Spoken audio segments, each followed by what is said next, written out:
Pernahkah Anda merasa kesepian di tengah keramaian? Kira-kira seperti inilah gambaran hasil survei Litbang dan tim jurnalisme Kompas. Survei Litbang Kompas pada 16 hingga 19 Juni 2025 terhadap 512 responden dari 72 kota di 38 provinsi di Indonesia menemukan daerah istimewa Yogyakarta menjadi provinsi dengan estimasi prevalensi alias perkiraan jumlah tertinggi. Penduduknya merasa kesepian. Nilainya mencapai 66,07%. Kemudian diikuti Kalimantan Tengah dengan 44,06%, Kalimantan Barat 36,15%, Lampung 33,54%, dan Sulawesi Selatan 28,6%. Sementara jika menyebut kota, hasil olahan Kompas yang disusun dari 12 variabel, diantaranya presentase rumah tangga satu orang, jumlah lansia, angka pengangguran, hingga layanan kesehatan jiwa, ditemukan jika kota Yogyakarta menjadi kota yang penduduknya paling rentan merasa kesepian dengan indeks mencapai 74,94. Kemudian diikuti Jakarta Pusat dengan indeks 65,61, Makassar 54,43, Surakarta 49,77, Madiun 49,59, Magelang 47,03, Jakarta Selatan 43,46, dan Jakarta Timur 43,14. Lalu jika ditanya apa yang menyebabkan responden merasa kesepian, Litbang Kompas menemukan jika penyebab kesepian yang paling tinggi adalah kesibukan pekerjaan atau studi mencapai 30,9%. Jarang berinteraksi langsung karena terlalu banyak bermedia sosial 19,3%, kehilangan seseorang yang dekat 17,3%, kurangnya teman dekat atau tidak merasa dipahami 9,2%, dan kesulitan dalam menjalin hubungan atau bergaul 8,9%. Dalam ulasannya, Harian Kompas juga menyebut jika perubahan pola interaksi sosial akibat teknologi menjadi salah satu penyebab utama. Selain itu, perubahan struktur sosial seperti semakin sempitnya ruang sosial yang membuat individu kehilangan koneksi sosial dan emosional turut menjadi penyebab. Tim Liputan, Kompas TV. Hasil survei Litbang dan tim jurnalisme Kompas menemukan masalah kesepian ternyata menjadi masalah sosial masyarakat yang tidak terungkap, namun berefek besar, mulai dari masalah kesehatan fisik hingga kejiwaan. Lalu apa saja faktor penyebab kesepian dan bagaimana gambaran kesepian yang dialami masyarakat? Kita bahas di pagi hari ini bersama dengan Wakil Kepala Das Investigasi dan Jurnalisme Data Harian Kompas. Bergabung bersama kami di studio Orange Kompas TV sudah ada Mbak Sri Rejeki. Assalamualaikum, selamat pagi Mbak Sri. Waalaikumsalam, selamat pagi. Ya, ini menarik sekali ya, Harian Kompas melakukan survei begitu ya, Litbang juga melakukan survei soal kesepian begitu ya. Banyak ternyata orang yang di keramaian ini, di kota bahkan di Jogja, di Jakarta, tapi kok ya merasa sepi begitu ya. Ini cukup menarik. Nah, hasil survei dan data Kompas menyebut warga Jogja, Jakarta ini paling rentan merasa kesepian. Padahal kan ya tadi kotanya ramai ya. Apa fakta dan juga yang ditemukan dari tim Anda selama proses ini? Ya, jadi kami menggunakan data dari hasil jajak pendapat Litbang Kompas dan juga indeks kota yang rentan kesepian. Dari hasil penghitungan dari variabel-variabel itu, kota Yogyakarta dan juga Jakarta Pusat itu memang berada di dua teratas ya untuk kota yang rentan kesepian. Jadi variabel yang kami hitung itu ada 12, Mbak. Memang berat di jumlah warga yang tinggal sendiri. Kebetulan kalau Yogyakarta kan seperti kita ketahui dia kota pelajar ya, jadi banyak pelajar atau mahasiswa yang datang ke sana untuk bersekolah, berkuliah, sehingga menyebabkan jumlah warga yang tinggal sendiri di sana, one person household itu tinggi di sana. Itu salah satu variabel yang menempatkan Jogja di posisi puncak. Selain juga variabel lain seperti misalnya jumlah lansia yang di sana juga banyak, kemudian ada angka pengangguran, ada juga jumlah proporsi lajang ya di sana, dan juga long distance marriage gitu. Jadi ada beberapa faktornya, salah satunya tadi anak mahasiswa begitu ya. Betul. Mahasiswa yang ngekos di Jogja karena memang menempuh pendidikan di universitas salah satunya mungkin di UGM begitu ya, termasuk juga lansia di sana, terus long distance marriage juga di sana menjadi faktor mengapa Jogja jadi tempat yang kemudian banyak sekali orang yang merasa kesepian begitu ya. Nah, yang kita juga lakukan adalah begini, dari kota-kota yang rentan kesepian kan indeksnya ini yang paling tinggi tadi Anda sebutkan ada Jogja, yang kemudian yang kedua juga saya agak heran begitu ya, kenapa Jakarta Pusat? Nah, ini yang jadi pertanyaan. Ada juga Makassar, Surakarta, dan Madiun. Temuan faktor penyebab kesepian yang paling dominan. Kalau tadi Anda menyebutkan kalau di Jogja oke lah, make sense begitu ya. Banyak anak kosan di sana, merasa jauh dengan keluarga, jadinya merasa kesepian begitu ya. Ada lansia. Nah, kalau di Jakarta Pusat sendiri kan kita tahu, ini pusatnya Jakarta begitu ya.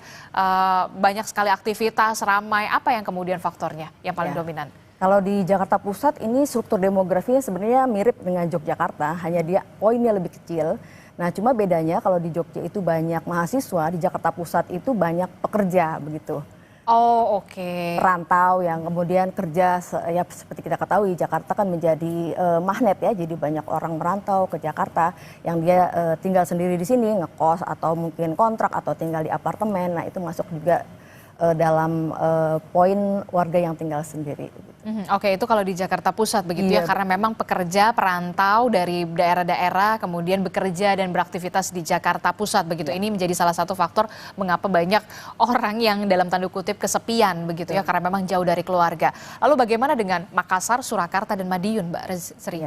Itu mirip, Mbak, sebenarnya, cuman hanya poinnya lebih kecil ya dibandingkan Yogyakarta dan Jakarta Pusat. Kemudian kalau kita lihat kota-kota penyangga Jakarta seperti misalnya Bogor itu yang Tangerang Selatan itu ada di posisi bawah itu di 30 besar kota yang rentan kesepian. Kenapa? Karena banyak keluarga baru di sana gitu sehingga hubungan kita asumsikan lebih hangat gitu ya, beda dengan orang yang tinggal sendiri, jauh dari keluarga, sering kangen, kesepian, semacam itu, Mbak.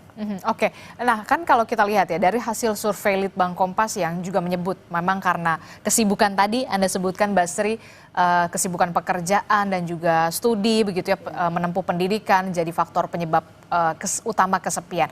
Apakah ini bisa dibilang masalah pemenuhan kebutuhan ekonomi membuat masyarakat rela kemudian melepas relasi sosial ini, pekerjaan dan juga pendidikan? Betul.